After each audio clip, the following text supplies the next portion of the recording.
ఒక గౌరవం ముసలోళ్ళకి ఇచ్చిన నాయకుడు ఈరోజు కేసీఆర్ గారు అనే మాట కూడా ఈ సందర్భంగా నేను మీకు గుర్తు చేస్తా ఉన్నా. బీడీలు చుట్టే అక్క చెల్లెళ్ళ గురించి గతంలో ఎర్ర జెండాలోళ్ళు వాళ్ళకి జెండాలు చేతికిచ్చేది, రోడ్డు మీద నడిపించేది తప్ప ఎన్నడూ పట్టించుకోలే. ఈ దేశంలో ఏ ముఖ్యమంత్రి ఆలోచించలే.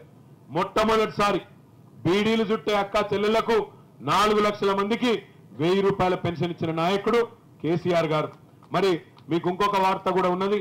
మనం ఇదివరకు బీడీలు చుట్టేటోళ్ళ కోసం 2014 PF కట్ ఆఫ్ పెట్టుకున్నాం.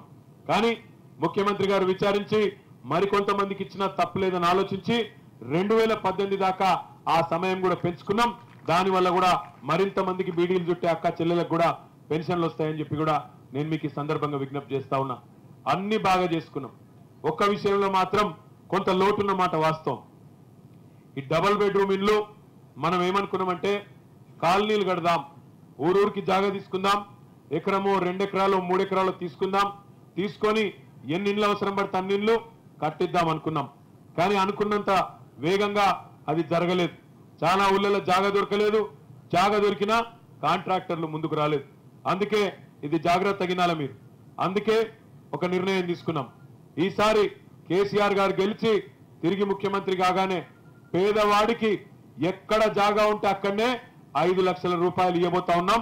తప్పకుండా అక్కడనే మీరు ఇల్లు కూడా కట్టుకోవచ్చు అనే మాట కూడా ఈ సందర్భంగా నేను మీకు విజ్ఞప్తి